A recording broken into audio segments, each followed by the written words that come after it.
for Essence? Hi, Kirsten's on the call as well. Okay. Oh, hey, how are you? Hey, I got that answer. Okay. Apologize for that. Okay. Anyone else join us? Okay. Okay, we're going to get started. So again, I'm Melanie Campbell. Thank you out there, and thank you, Roland Martin Unfiltered, for being our partner to bring this conversation, this briefing out of this room through Roland Martin Unfiltered. This is being live streamed on Facebook, and I think YouTube and other social media. As well as on the National Coalition on Black Civic Participation's Facebook page. I want to thank Essence Magazine for partnering with us on this endeavor for the past 5 years. This is our 5th year anniversary. I think five is a charm. And so my job is not to bring you the data, but to be a good co-host, and so I'm going to ask Essence to Kirsten West Savali to bring her remarks on behalf of Essence. morning, everybody. Good morning. So, this is very important. Thank you for that, Melanie. We have been very proud to work with Black Women's Roundtable on this report, and it says a lot. We have been invested in not telling the stories of Black women, but amplifying the stories of Black women and making sure we all have a voice here and we know what's going on. As I said yesterday, we talked about this report. Black women contain multitudes, and we will get into the numbers as they're called progressive, but you will see that our perspectives are nuanced. Some of them are surprising. Some of them can be expected, but from, child care to maternal morbidity to affording homes for our families, all those things are great concerns. So we're just happy to be able to bring that report to you all. Thank you so much. And then we're going to turn it right over to Dr. Elsie Scott and to Dr. Avis Jones DeWeaver, who will walk us through the poll results. So, Dr. Scott. Good afternoon, everybody. I am Elsie Scott. I am a member of the Black Women's Roundtable and secretary of the National Coalition on Black Civic Participation. And I also serve as the director of the Ron Walters Leadership and Public Policy Center at Howard University. And I would just like to take a moment of personal privilege, because today is, on this day in 2010, we lost a giant. Dr. Ron Walters died on this day 9 years ago. And so I just like to remember him as we carry out this work, because he was so much a center of some of the work that we were doing. Okay, so this survey that we are rolling out today, it was filled. We did the polls were taken between August 14th and August 20th of this year, and there was a total of 1,064 respondents that participated, and these were Black women who were age 18 and above. And we continue to see that Black women are very much engaged, so 97% of our respondents reported that they are registered voters. And the goal of the survey, similar to what we've done in previous years, we wanted to get feedback from Black women on their political outlook and issues. Because when we first started doing this poll, there was not that much attention being placed on Black women and what we wanted and why we were voting. And so that's one of the reasons why we've continued to do the poll, because the poll does give us insight on women's issues and how women are feeling about the present administration, what are the issues they see as threatening this democracy. So what I want to do is just spend a few minutes talking about findings from the previous studies to sort of set the framework for this year's study. So we did the first study in 2015, and during that study, we saw that Black women, especially older Black women, saw voting as a responsibility because of what had happened in our past. 64% felt like they vote because of the history of Black people in this country being denied the right to vote. And also in that study, we found that Black women were more likely to feel that the Democratic Party represents their interests. Only 1% had trust in the Republican Party. We also found that health care was the top issue of concern to Black women. In 2016, we conducted our second study, and this was conducted around the time of the 2016 presidential election. And we found that the confidence in the Democratic Party had increased 85%. And you go back and you think about that time period, then you sort of understand that. Also, affordable health care was the top issue for Black women. As you know, that there was all this discussion about trying to take away the Affordable Care Act. In 2017, we did our third study, and we had some similar findings in 2017, but one of the most significant findings we have found in this year was there was a decline in confidence in the Democratic Party, 11% decline. This was very significant. And what was not surprising at all, we found that President Trump received a failing grade from black women for his first year in office. Affordable care, health care, and criminal justice reforms were the top issues of concern to black women that we found in that poll. And this was followed by living wage, jobs, and quality public education. And about a third of black women were concerned about the rise in hate crimes. And this was a new issue we added to the survey in 2017. In 2018, last year, we did our fourth study, and we found that rise in hate crimes was now the #1 issue. Rose 22 points. That was significant, and that affordable health care dropped from #1. Criminal justice, reform, and gun violence became the second and third priorities. And for the third year that black women again gave Trump a failing grade. And confidence in the Democratic Party remained about the same. So that brings us to 2019. I'll give a brief overview of the key findings, and then Dr. DeWeaver will take us through more specifics. That again, we know through our findings that black women are paying attention. They are in tune with what is happening politically in this country, and they plan to vote in this election. But the priorities have shifted somewhat. In 2018, the #1 issue was hate crimes and racism. In 2019, we find that black women are more focused on criminal justice reform and policing reform. That's the #1 issue. But only by 1% over affordable health care. The rise in hate crimes has dropped to #3, and this may be, when you go back and look at what was happening during the previous poll, we had Charlottesville, and so that might be part of the explanation on why that has dropped to #3. Black women are concerned about public safety, and they're concerned about the pocketbook issues, and you'll see more of that when Dr. DeWeaver goes through some of the specifics. For the third year in a row, black women gave the president a failing grade. In fact, this time he only got 83%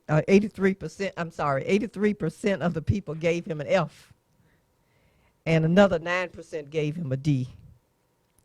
Black women's confidence in the Democratic Party continues to remain flat.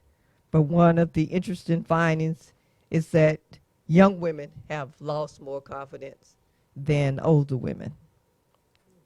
Black women are looking for the presidential candidates to address their financial issues, looking at how it's going to affect their pocketbook. If the 2020 election were held today, black women identified their choices as #1, Joe Biden, #2, Kamala Harris, #3, Senator Warren, and #4, Senator Sanders. However, we need to mention that 26% had not made a choice yet, and it's not because they are not in tune. It's that people are making certain that they study the candidates and they come up with the right choice. And young women had a slightly different choice. Dr. DeWeaver will go over that. And so now I think I'll just turn the mic over to Dr. DeWeaver. Great. Thank you very much. So in terms of, well, once again, my name is Dr. Avis Jones DeWeaver. I am a Senior Public Policy Advisor for the Black Women's Roundtable. Excited to be taking part in this project once again this year.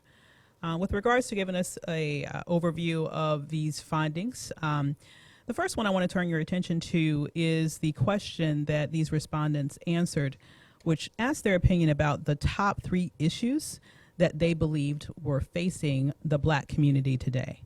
And when you look at their response to that, what rose to the top was #1, criminal justice and policing reform. Nearly half of the respondents indicated that that was their top issue at 48%. #2 was affordable health care, 47%. And then rise in hate crimes and racism was actually tied with equal rights and equal pay. Both of those came in at 42%.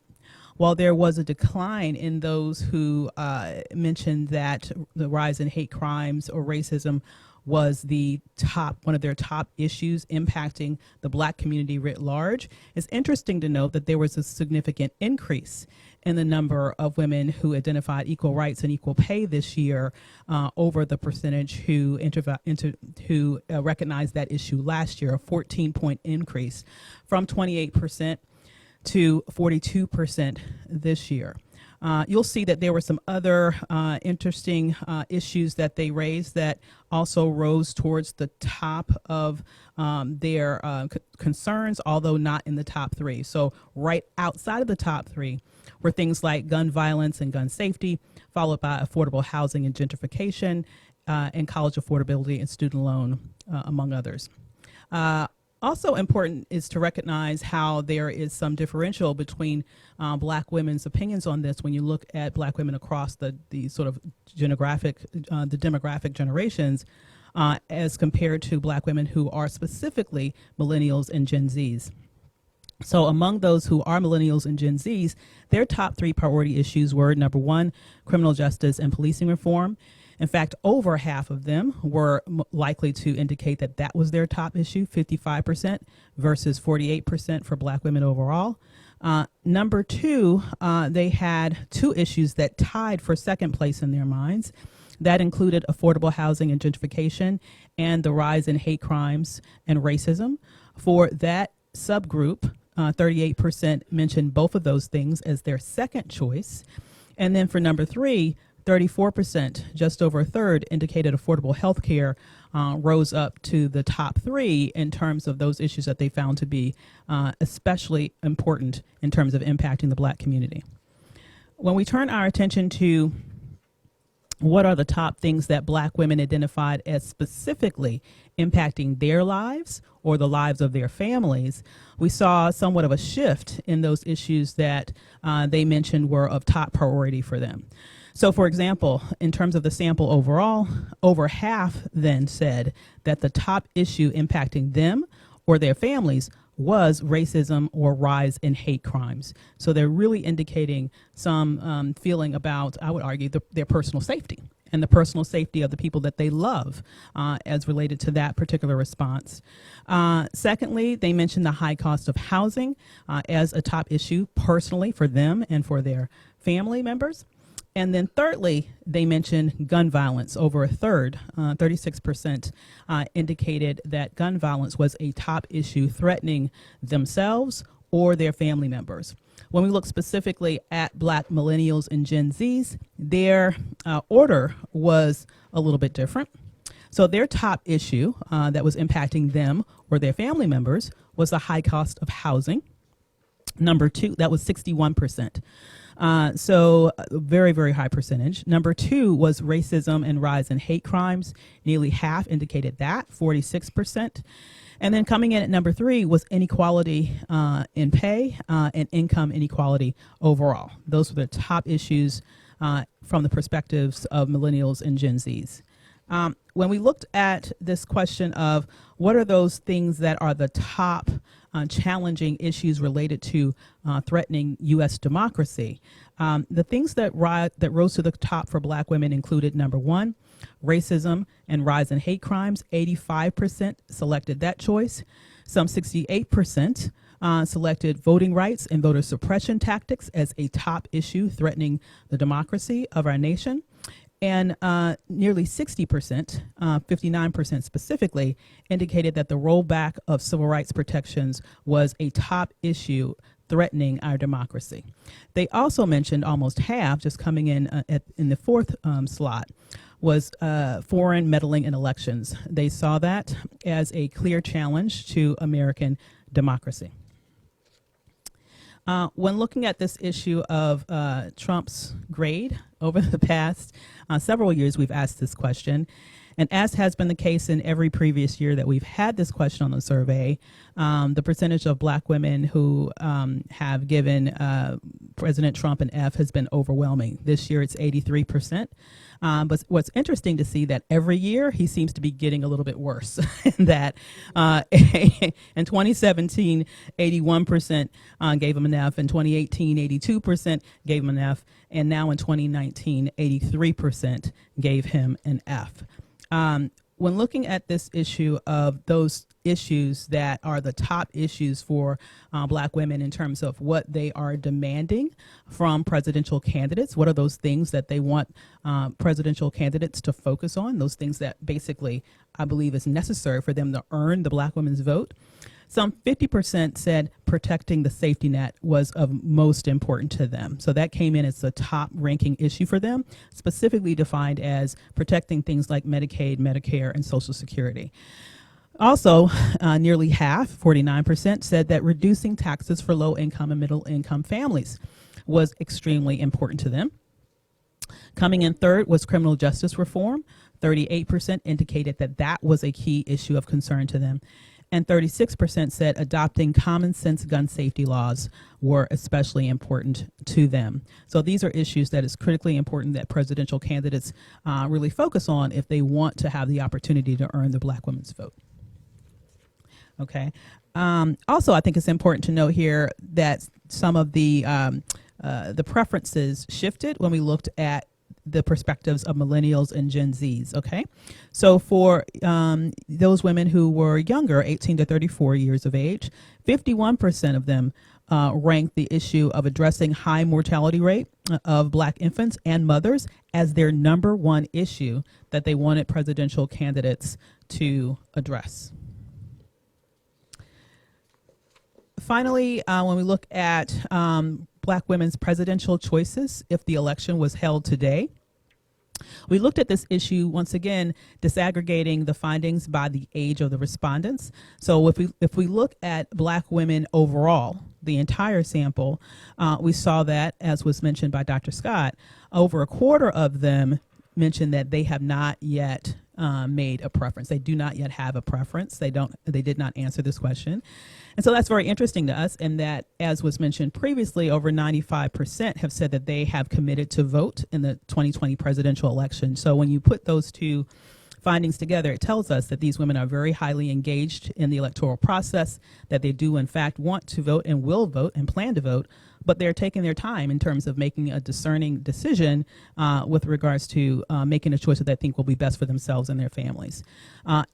From there, overall, Joe Biden received the largest proportion of black women's support at 25%, followed by Kamala Harris at 15%, Elizabeth Warren at 12%, and Bernie Sanders at 10%. Everyone else was in the single digits. When we look at black women who are millennials and Gen Zs, so specifically younger black women, we found some different choices in terms of individuals, but we saw a similar propensity of women sort of waiting to make a selection in terms of who they will support. So among young black women, roughly 27% said that they aren't making a selection just yet. But among those who have chosen the candidate that they would like to vote for, some 19% chose Bernie Sanders, followed by Kamala Harris at 17%, followed by Elizabeth Warren at about 14%. And then coming in fifth, or fourth, I guess you could say, among the candidates that were chosen, was Joe Biden at 10%. Everyone else was in the single digits. So with that, I'll give it back to Melanie Campbell to give you a broader overview. I think you covered it. Okay.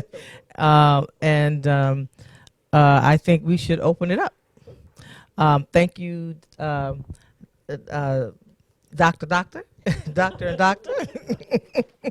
and I want to thank again the audience and say technology is a wonderful thing when it's working. It's not working, so we're not live as we thought we were. So what will happen for any reporters on the call, it will go live after this So if you want to kind of hear this fully again, you'll be able to see that post the briefing. So we're going to open it up to the reporters on the call, and if you could just identify yourself and ask your question. Thank you. Anyone have a question? Hi, I have a question. This is Melanie Eversley with Fortune. I'm wondering if there is any part of this report that surprised any of you, and if so, why? Okay, I'll start. Yeah, there were a couple of things that surprised me here, actually. I was in looking at the candidate choices across the generations. I was surprised. I was not necessarily surprised, for example, that younger Black women chose Bernie Sanders as their top choice. What I was surprised, interesting, was that Kamala Harris came in number 2, even with the younger cohort of respondents. We all know that there has been, a lot of targeting of her campaign around issues relating to her prosecutorial past. And it was interesting to see that even among this young demographic, they still picked her as their second choice in terms of their presidential selection. So it tells me that she, if she put some attention to the specific demographic, she could help to increase her standing significantly. I was also quite surprised, once again, to some extent, that so many Black women across the generations were still waiting to figure out where they were going to sort of cast their pearls, so to speak. Black women are very discerning voters. We're very engaged voters. We take this very seriously. We know that this was a hard-fought right, and we know that the implications on, in electoral season is huge for our families. And so to see that in both age demographics, roughly 1 out of 4 Black women were saying, slow your roll. I haven't made a decision yet. For me, it tells me that they are paying attention and they want to make sure that their issues are addressed and heard. And so that to me were 2 findings that really stood out. We'll go to Kirsten with Essence to see if you had any comment to that question. Kirsten? Yes, hi. One of them, I wasn't really surprised by the Joe Biden number. I think I continue to see if they fall among Black women because, of course, his treatment of Anita Hill, of course, the 94 crime bill, his statements that he's made this campaign that, his campaign frames as gaffes, but continues to show just kind of an ineptitude, but the confidence of a mediocre white man, right? So I continue to remain surprised a little bit that his numbers are so high.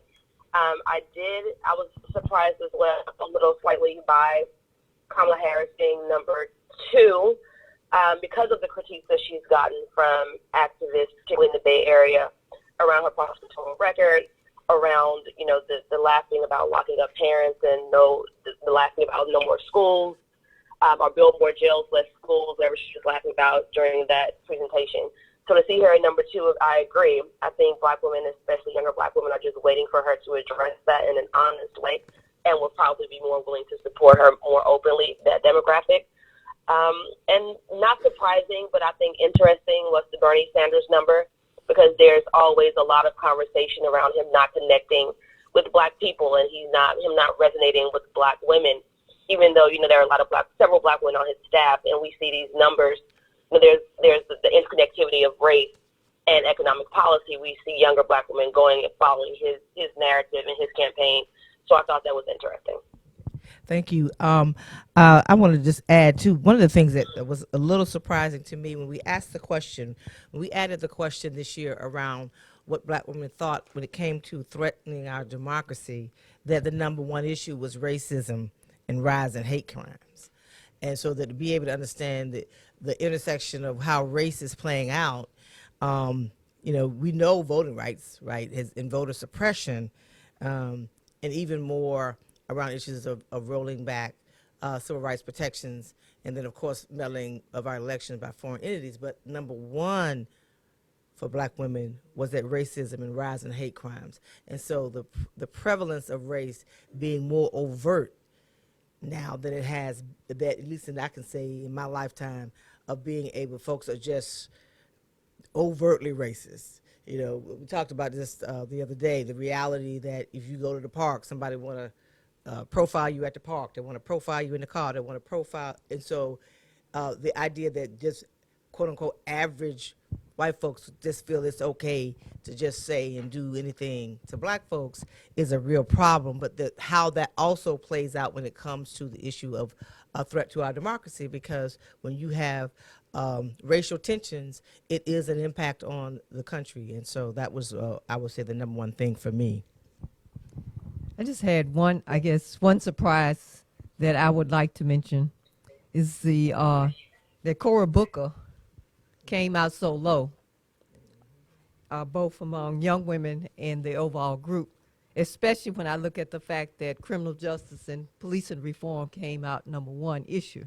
And he has spoken more about these issues and talked about his plan. Of course, now Kamala Harris has a plan on criminal justice out. Maybe she saw our findings and got a plan out. But I did expect for him to do better when I saw that the top issue was criminal justice. All right, Dr. Scott. We're going to come back. Any other question? And please identify yourself. Fancy with Swagger Magazine. I actually have 2 questions. I wanted to know if, do you know if any of the candidates from the previous election looked at the reports then? If it's been 5 years, right, that you all have been doing this? We put it out, we actually normally release it during Congressional Black Caucus Foundation annual legislative conference. We'll go deeper even tomorrow and having a conversation around it. So those with black women leaders from across the country, somewhere in the room, from leaders of the Black Women's Roundtable. And so we'll be even going even further, but we share this data publicly. We share it with elected officials. And so it's out there. Do we send it to them? Because it's not about them. Really, the poll is done, so we have an idea of what black women are thinking for our purposes of organizing and engaging and lifting up the voices and concerns of black women. And so for candidates, it's a freebie, if you will. You know, it's out there. They can use it. But I would say if you ignore it, you ignore it at your peril. Okay, and also I wanted to know, were the numbers for the undecided or unknown, were they about the same for the previous election, presidential election, or was big difference? Okay, I see Ms. Campbell. Okay, yeah. Okay.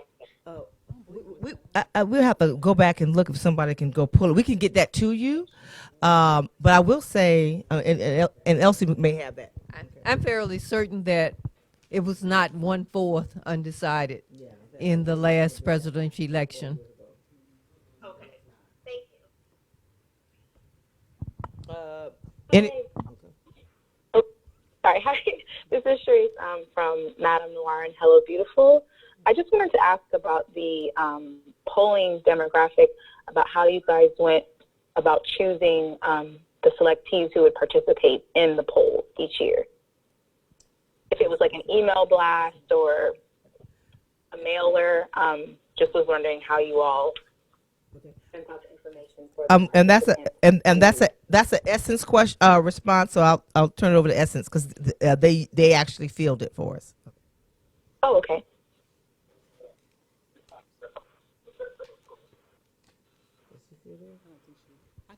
Okay, all right. Hi, this is Dr. Avis. I'll just say generally. Kirsten's not there? Yeah, Kirsten, are you on the line still? Hello, can you all hear me? Yes. Hi. Yes, I believe Dana's also on the phone. This is my first year working on this, but I know this year, as far as the Essence, we have women that are randomly selected. We typically go to around issues around politics and community and activism issues, and they are randomly selected for the poll. As far as the years previously, I can't really speak to those, but that was the process this year. And this is Dana. I'll just piggyback. It was fielded via email blast. Okay. Thank you. Any other questions?